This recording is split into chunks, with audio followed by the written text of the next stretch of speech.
Jack Monroe had always been a man of the open plains. He was a cowboy at heart, someone who thrived in solitude far from the crowded towns and the noise of civilization.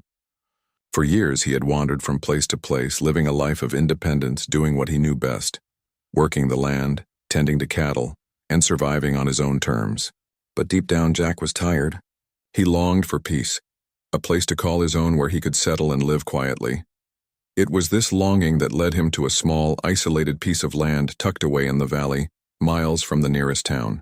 The land was rugged, surrounded by tall pine trees and with a stream that cut through the property like a silver ribbon. The cabin on the property was old and worn, but it had character. Jack saw potential in it. It wasn't much, but it was enough for him. It was his chance at a new beginning. He had saved up for months doing odd jobs for ranchers and farmers, working on cattle drives and doing whatever it took to earn the money. And now, standing on the porch of his newly purchased cabin, Jack felt a sense of pride. The cabin, though humble, was his. It had creaky wooden floors and a stone fireplace that would keep him warm during the cold winters. It had a small garden patch behind it that he could work on to grow his own food. For the first time in a long while, Jack felt like he had found a place where he could settle and escape the past that always seemed to follow him. The evening was peaceful, the sun sinking behind the mountains in the distance. Jack stood on the porch and breathed in the fresh air. The silence of the land was comforting. There was no one here to bother him, no noisy neighbors or busy townsfolk. It was just him, the trees, and the mountains. As Jack admired the view, a sound broke the stillness. A voice. "We're going to live with you." Jack turned quickly, his hand instinctively reaching for the rifle that leaned against the wall of the cabin. There, standing at the edge of his property, were two young girls. They were dressed in simple, worn clothing, and their dark eyes looked out at him with a mixture of uncertainty and determination. The older of the two girls, perhaps 16, spoke again, her voice calm but firm. "We don't have anywhere else to go. We're going to live with you." Jack blinked, unsure of how to react. His first instinct was to say no. He had only just moved in. He was used to being alone, and the idea of sharing his cabin with strangers, especially two young girls, felt strange and unsettling. But something about their presence kept him from speaking right away. The older girl stepped forward, and Jack could see that she had a quiet strength about her, though her face was soft with the innocence of youth. The younger girl, who appeared to be around 14, stood behind her, her eyes wide with a mix of fear and hope. Jack noticed that their clothes, though simple, were made with care, and their hair, though unkempt, was clean. "My name is Akia," the older girl said. "This is my sister Tani. Our village was attacked and we were forced to flee. We have nowhere to go." Jack's confusion deepened. "Attacked?" he asked, his voice hoarse from the surprise. "What do you mean, attacked?" Akia lowered her gaze, but then she looked back up at him. "Our people have been forced off the land by settlers. They burned our village and many of our people are gone. We don't know where to go, but we've heard that people out here are kind." Jack wasn't sure what to make of her words. He had heard of conflicts between settlers and native tribes, but he had never been directly involved. He had always kept to himself, avoiding trouble when he could. But this was different.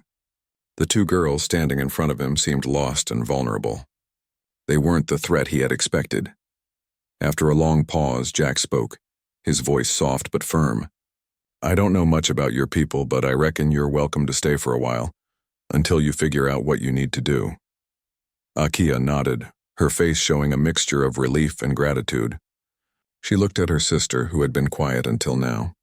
Tani smiled faintly, though her smile was unsure, as if she couldn't quite believe their luck. "Thank you," Akia said, her voice sincere. "We won't be trouble, we promise." Jack gave a small nod. "I'm Jack Monroe. I'm a cowboy just trying to make a living out here." Akia seemed to study him for a moment, as if trying to understand his words, his intentions. Finally, she stepped forward, and with a slow, respectful motion, she extended her hand. Jack hesitated, but after a moment, he shook her hand. The grip was firm, and Jack felt a sense of strength in her despite her young age. "We'll help," Akia said. "We know how to survive on the land. We'll do what we can to earn our keep." Jack nodded, still unsure about what he was getting into. But he could tell the girls weren't asking for charity. They simply wanted a place to stay, to find some safety. "All right then," Jack said. "You can stay for now, but there's not much here. It's just me and this old cabin. The two girls nodded, their faces lighting up with quiet relief. They didn't need much, Jack could tell. They just needed shelter. As the girls made their way toward the cabin, Jack watched them carefully. He wasn't sure how long they would stay or what this decision would lead to. He had just wanted peace, a life away from the noise of the world. But somehow, in that moment, it seemed like peace had come with unexpected company. The girls didn't say much as they entered the cabin. They seemed content to simply sit in the warmth of the fire that Jack had lit earlier. Akia helped him with the firewood, while Tani quietly unpacked the small bundle of belongings they had carried with them. Jack watched them from the corner of the room, unsure of what to do next. He had made a choice and now he would have to live with it. But as he looked at the two girls sitting quietly in his cabin, something inside him told him that maybe this was the beginning of something new. A new life, a new family, or perhaps a new understanding of what it meant to be human. The next few days passed in a quiet, uncertain rhythm. Jack had agreed to let the two girls stay at his cabin, but there was still a sense of awkwardness in the air. Akia and Tani were clearly grateful for the shelter, but they didn't speak much. They spent most of their time keeping to themselves, Akia busy with small chores around the cabin, and Tani silently sitting by the fire, gazing into the flames. Jack, for his part, went about his daily routines, trying to adjust to the presence of the girls without knowing exactly how to behave. At first, Jack felt out of place. He had never been much of a social man, preferring the solitude of the wide open spaces. He was used to being alone, to having the whole world at his fingertips, but now there were two young girls in his cabin, people he didn't know, with lives and stories he couldn't fully understand. Jack wasn't sure what to make of them. He didn't know what they had gone through or how much danger they might still be in. The thought of them living in his cabin was strange, but something about their quiet presence seemed to make the place feel fuller, less empty. One morning, as the sun rose over the mountains, Jack headed out to tend to his garden. The small patch of land behind the cabin was modest, but Jack had been working on it since the day he arrived. He had planted a few vegetables and herbs, hoping to have enough food for himself in the coming months. As he worked, he heard footsteps behind him and turned to see Akia standing a few feet away, watching him with a curious look in her eyes. "You know how to work the land?" Jack asked, wiping the sweat from his brow. Akia nodded. "Yes, we helped with the crops in our village. We know how to grow food and take care of animals. We can help." Jack looked at her for a long moment, then stepped aside, offering her a small shovel. "Well then, if you're good with this sort of thing, I could use a hand." Akia took the shovel, her fingers wrapping around the handle with surprising strength. She bent down beside Jack and began working the soil with him. Jack watched her closely as she moved, her hands deft and sure. She was quiet, focused on the task at hand, but there was a calm determination in her movements. Jack felt a growing respect for her. Despite everything she had been through, she was still strong. She didn't let fear or sadness show. She simply got to work. They worked side by side for hours, and by the time the sun was high in the sky, the small garden had been cleared of weeds and prepared for planting. Jack had always worked alone, but with Akia by his side, the task had seemed easier. There was something about the way she moved, the way she handled the land, that made Jack feel like he wasn't alone anymore. That afternoon, after a simple lunch of bread and stew, Akia and Jack took a break. They sat on the front porch, the warm sun on their faces. Jack leaned back in his chair, feeling the slight breeze that whispered through the trees. He had never been good with words, but he felt a need to break the silence between them. "I've never known much about your people," Jack said, his voice rough, as if the words were coming from deep inside him. "I've heard stories, but that's about it. Why did you and your sister leave your village?" Akia was quiet for a moment, her eyes focused on the horizon. She seemed to be choosing her words carefully, as though the past was something she didn't want to bring up. But then she spoke. "They came in the night," she said, her voice soft but steady. "A group of men. They burned the homes, took what they wanted, and killed those who resisted." Jack's heart sank. He could see the pain in Akia's eyes, the weight of those memories. He didn't ask her to say more, but Akia continued, her voice now quiet, almost as if speaking to herself. "We had to run," she said. "Our village was already destroyed. We thought we'd be safer somewhere else." Jack clenched his fists, his jaw tight. He had heard of settlers pushing native people off their land, but he had never heard such a personal story of destruction. He felt a mixture of anger and sadness. These girls, these innocent young girls, had lost everything, and they were now here, in his cabin, asking for nothing more than a safe place to stay. Jack didn't know what to say, so he said nothing. He just sat there beside Akia, listening to the wind rustle through the trees, feeling the weight of her story. He had always prided himself on being a man of action, someone who could fix things, but right now he felt helpless. What could he do? He was just one man, and the world around him seemed so much bigger than him. He couldn't undo the hurt these girls had suffered, and he couldn't bring back their homes. After a long silence, Akia stood up, brushing the dirt off her pants. "We can help with the cabin.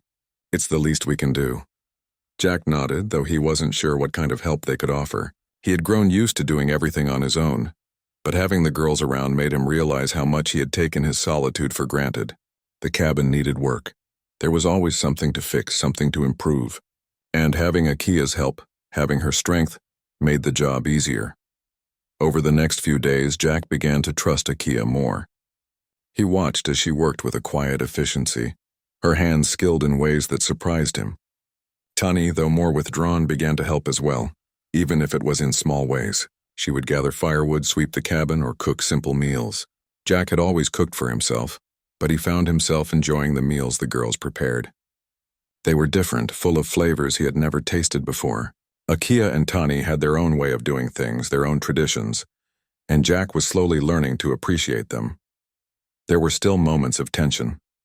Jack couldn't quite shake the feeling that he was intruding on their lives, and they, in turn, were living in his space.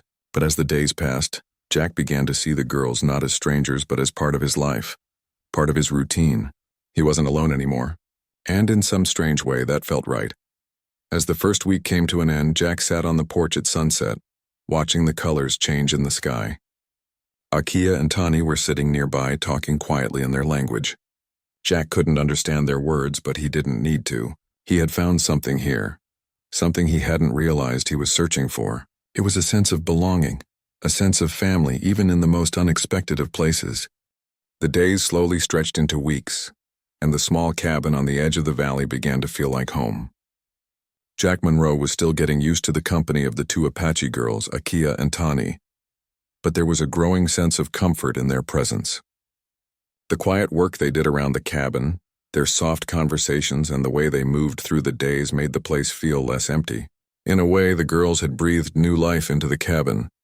Jack had always preferred working alone, but as the weeks went by, he realized how much easier the work became with their help. Akia had a natural way with the land. Her hands seemed to know exactly what to do, whether it was tending to the small vegetable garden Jack had started or repairing the leaky roof. Jack marveled at how quickly she learned the little things about his cabin, the places where the wind would creep in during the winter, the best places to store food, and even the tricks to keeping the fire burning hot. Tani, though quieter than her sister, helped in ways Jack hadn't expected. She was often found gathering firewood, keeping the cabin warm, or silently helping with small tasks around the property. In return, Jack taught them the ways of the settler life. He showed them how to use a plow for the garden, how to tend to the livestock, and the tricks he had learned over the years to make life in the wilderness easier. He found that teaching them gave him a sense of purpose, something he hadn't realized he was missing. Akia and Tani, for their part, were quick learners. They picked up skills faster than Jack had imagined, and soon they were working side by side with him like old friends. But despite the growing bond between them, there was still an unease that lingered in the air. Jack couldn't shake the feeling that things weren't quite as simple as they seemed. There were moments when the girls would look at each other with an unreadable expression, moments when their eyes would wander, as if they were thinking about something far away, something Jack didn't understand. And then there were the nights when Jack would hear soft whispers in the darkness, when Akia and Tani spoke in their own language, their voices filled with emotions Jack couldn't quite place. One evening, after a long day of work, Jack sat outside on the porch, the cool evening air brushing against his face. The sun had just set, leaving behind a sky full of stars. He took a deep breath, trying to clear his mind. The days had been long and tiring, but there was a quiet peace in the stillness of the valley. The only sounds were the rustling of leaves and the occasional call of an owl in the distance. Akia came out to join him, sitting on the edge of the porch, her legs dangling off the side. She was quiet for a moment, just staring at the stars, her face soft in the dim light. Jack could tell she had something on her mind, but she didn't speak right away. They sat in silence for a long while, the evening stretching out before them. It wasn't uncomfortable, just different.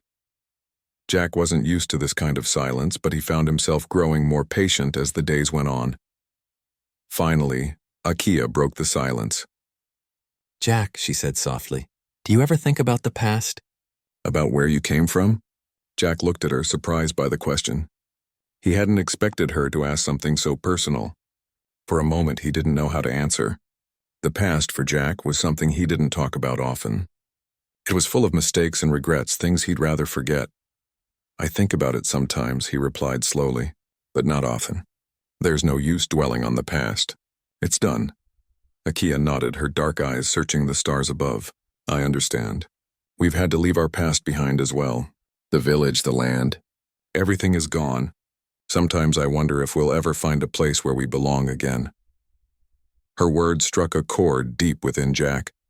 He didn't know much about Akia's past, but he could sense the weight of it in her voice.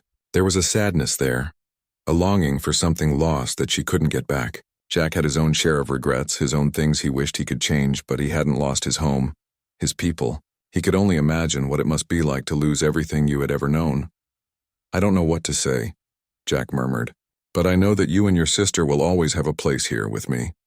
Akia gave him a faint smile, but it didn't reach her eyes. "Thank you, Jack. That means more than you know." The conversation ended there, but the weight of Akia's words lingered in Jack's mind. He had always thought of himself as a solitary man, someone who could survive alone without needing anyone. But now, with Akia and Tani in his life, he was beginning to realize that maybe he had been wrong all along. Maybe people needed each other more than they realized. The next few days passed quietly, but there was an undercurrent of tension that Jack couldn't quite shake. The settlers in the nearby town were beginning to talk. Jack had noticed a few of them eyeing him from a distance, their gazes sharp and suspicious. He couldn't help but overhear whispers of concern whenever he ventured into town for supplies. "What's he doing with those girls?" they would ask. "Doesn't he know who they are?" Jack knew the answers to their questions, but he didn't want to get involved in their gossip. He had enough on his plate as it was. But the growing rumors were starting to make him uneasy. He didn't want trouble. Not for him, and certainly not for Akia and Tani. He wasn't sure how much longer they could stay without drawing unwanted attention. It was one of those nights when Jack couldn't sleep, tossing and turning on his cot as the wind howled outside. He got up quietly, not wanting to disturb the girls, and stepped outside onto the porch. The night air was cold, and the stars above seemed to shine brighter than usual. He wrapped his coat tighter around his shoulders and stood there for a long while, just thinking. He had made a decision. The world outside was no place for Akia and Tani, not with the way things were going. He had promised them safety, but the truth was he didn't know if he could keep that promise. They were not his responsibility, but somehow he felt as if they had become a part of him, a part of his life, and he couldn't let them go back to a world that had hurt them so much. The sound of footsteps behind him broke his thoughts. It was Akia, her silhouette framed by the door. She stepped outside, standing beside him, her presence both comforting and familiar. "You're thinking again," she said softly. Jack nodded. "I don't know what to do." Akia didn't ask him to explain. She simply stood there looking out into the night with him. And for the first time since they had met, Jack felt a sense of peace. Even though the world outside seemed to be closing in, for this moment at least they were safe. The days grew shorter as winter approached, and the quiet life Jack had built in his cabin with Akia and Tani began to feel more like home than he had ever expected. The land, now covered with a blanket of frost, seemed peaceful and still, but there was an undercurrent of tension that Jack couldn't ignore. The whispers from the nearby town were growing louder, more persistent. He could feel the eyes of the settlers on him, judging, questioning, and wondering what he was doing with two Apache girls living in his cabin. Jack had always kept to himself, avoided trouble and stayed out of the affairs of others, but now trouble seemed to be following him. The cabin, which had once felt like a safe retreat, now seemed too exposed. It was only a matter of time before someone would come to confront him, and Jack didn't know if he was ready for that. Akia and Tani, though grateful for the refuge Jack had given them, also noticed the growing tension. Akia had a way of sensing when things were wrong, and she could see how the quiet whispers of the town were affecting Jack. She didn't want to cause him trouble, but at the same time she couldn't just pretend that everything was fine. They had already lost so much, and the thought of losing their new home, Jack's home, was too much to bear. One afternoon, as Jack was mending a fence near the edge of the property, Akia came to him, her face serious. "Jack," she said, her voice steady but with an underlying worry, "we've heard what the people in town are saying. They think we don't belong here. They think we're trouble." Jack stopped what he was doing and looked at her. His hands were covered in dirt, but he wiped them on his pants as he listened to her. He had known that the settlers were suspicious, but hearing it from Akia made it feel more real. He had never been one to care much about the opinions of others, but this situation was different. He wasn't just protecting himself anymore, he was protecting Akia and Tani too. "We can't stay here forever," Akia continued, her voice quieter now. "The people in town are getting more angry. It's only a matter of time before they come for us." Jack looked out over the land, the vast wilderness stretching in all directions. The cabin, small and humble, seemed so insignificant in the grand scheme of things. But it was theirs. He had promised them safety, a place to stay. But the world outside was changing, and Jack wasn't sure how long he could keep that promise. "I know," he said softly, "but I'm not going to let anyone drive you away. This is your home now, too." Akia looked at him, her dark eyes searching his face. She could see the determination in his words, but she also saw the fear hidden beneath. Jack was a strong man, but even he had his limits. The world outside was growing more hostile, and Akia could feel it too. They were no longer just strangers to Jack. They had become his family. And family was something worth fighting for. Later that week, Jack rode into town to pick up supplies, hoping to avoid trouble. He had never been one to make waves, but he knew things were getting tense. As he entered the small general store, he was met with silence. The storekeeper, a man named Sam, didn't even look up from behind the counter. The other customers, a few farmers and ranchers, glanced at Jack but said nothing. Jack went about his business, gathering the items he needed, but it was hard to ignore the looks he was getting. He had lived in this area for a while, but things had changed. The people in town didn't trust him anymore, not since the rumors about the Apache girls had started circulating. Jack knew how it went. Fear could turn people against you, especially when they didn't understand what was going on. As he made his way to the counter to pay, Sam finally spoke. His voice was low and guarded. "I don't know what you're doing with those girls, Jack, but it's not right. You're bringing trouble down on all of us." Jack's hand froze on the counter. He had expected some kind of reaction, but not this direct. Sam was an older man, someone Jack had known for years.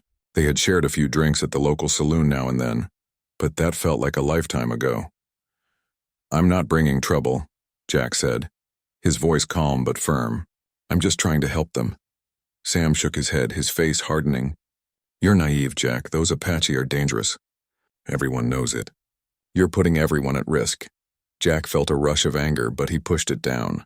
He had always been a man of few words, and he wasn't about to start arguing with Sam in front of the whole town. He paid for his goods, turned, and left the store without another word. As he walked out into the cold, Jack felt the weight of the town's distrust pressing down on him. The ride back to the cabin was long, the chill of the evening air biting at his face. He knew that things couldn't go on like this. The tension in the town was only going to build, and he didn't want Akia and Tani to be caught in the middle of it. When he returned to the cabin, the girls were already working on dinner. Akia had a pot of stew simmering over the fire, and Tani was setting the table. They both looked up when Jack entered, but neither of them said anything right away. Jack stood in the doorway for a moment, taking in the sight of the cabin.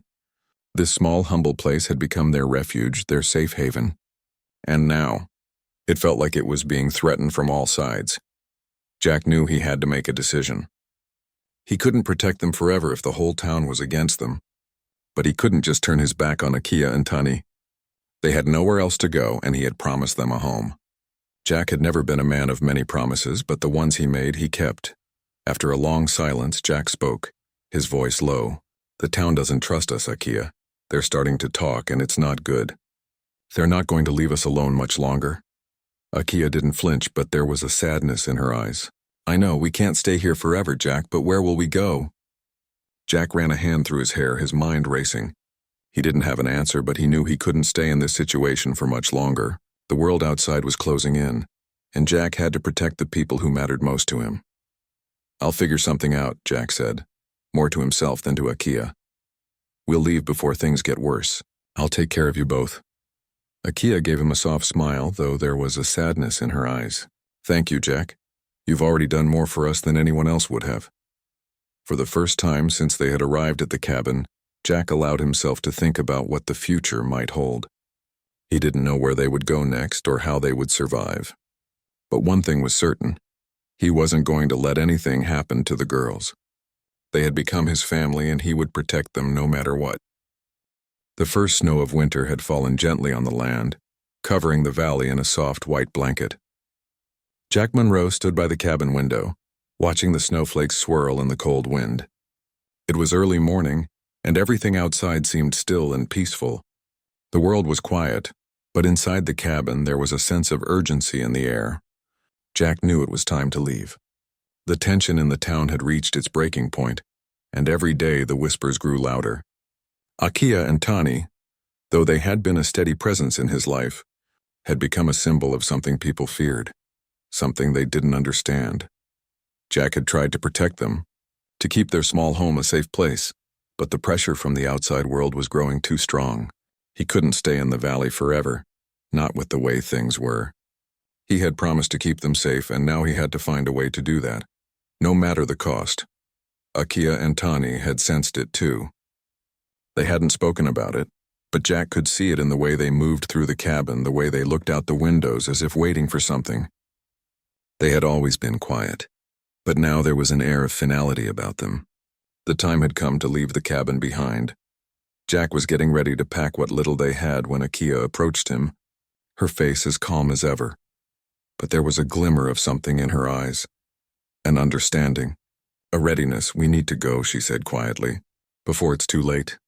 Jack nodded, though his heart felt heavy. He had worked so hard for this cabin, so hard to build a life here, but it wasn't just about the cabin anymore. It was about the girls, about keeping them safe, about making sure they didn't have to face the hatred and fear of a world that didn't want them. "We'll leave at first light," Jack said, his voice steady. "We'll head south towards the warmer lands. There's a small settlement there, far from this place. Maybe we'll find something, somewhere we can finally be left alone." Akia didn't respond at first. She simply nodded, as if she had known all along that this day would come. She turned and walked back to the corner of the cabin where Tani sat, quietly wrapping a bundle of clothes in a cloth. The younger girl looked up, her eyes wide with a mixture of uncertainty and trust. Jack could see that Tani had never truly gotten used to the life they now led, but she had adapted in her own way. She was a survivor, just like Akia, just like him. The cabin, once a symbol of peace, now felt too small, too fragile. Jack gathered what little he could, some tools, a few blankets, and a rifle. But he knew there was no time to waste. They had to go. The town would soon come looking for them, and if they didn't leave now, they might not make it out at all. By the time the sun rose the next morning, the small family was ready to leave. Jack mounted his horse, the reins tight in his hands, and Akia and Tani climbed onto the other horses they had prepared. They didn't say much. There was no need for words. The journey ahead was clear. The snow was deep and fresh, and the cold wind bit at their faces as they rode out of the valley, leaving the cabin behind. Jack looked back once, just once, to see the small structure disappearing into the distance, swallowed by the white landscape. It was a bitter feeling, a mixture of loss and relief, but Jack knew it was the right choice. There was no place for them here anymore. As they rode, the landscape began to change. The mountains grew more distant, and the forest began to thin out, giving way to open plains. Jack kept his eyes on the horizon, his mind focused on the road ahead. They couldn't stop for long. Every moment they lingered was a risk. But as the days passed and the snow became less frequent, Jack began to feel a sense of hope stirring inside him. There was a world beyond the mountains, a world where they could be free of the fears that had haunted them for so long. It wasn't easy. The journey south was long and tiring. The cold nights were hard to bear, and there were times when the horses seemed too tired to carry them any further. But through it all, Jack, Akia, and Tani stuck together. They shared what little food they had, took turns riding when the horses grew weary, and kept each other's spirits up with stories of what they hoped to find ahead. They crossed rivers, rode through small forests, and climbed over hills, never looking back. Every night they made camp in the wilderness, keeping a low profile, always aware of the world around them. But in the stillness of the night, under the endless sky filled with stars, Jack could see that Akia and Tani were beginning to feel something they hadn't felt in a long time. Hope. One evening, as they set up camp near a small stream, Jack spoke to Akia, his voice quiet against the sound of the flowing water. "I don't know what will happen when we reach the settlement," he said, "but we'll find a way to make it work. We'll build something new." Akia sat beside him, her eyes reflecting the flickering light of the campfire. "We've already built something, Jack. We've built a family." Jack looked at her, his heart swelling with a warmth he hadn't expected.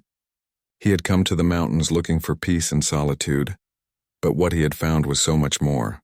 He had found a new purpose, a new reason to keep going. He had found a family in the most unlikely of places.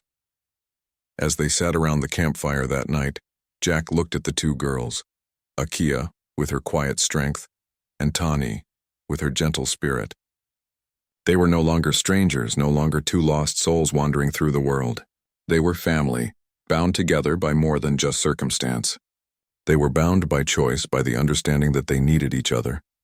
The next morning they set off again, the sun rising over the horizon, casting its warm light on the road ahead.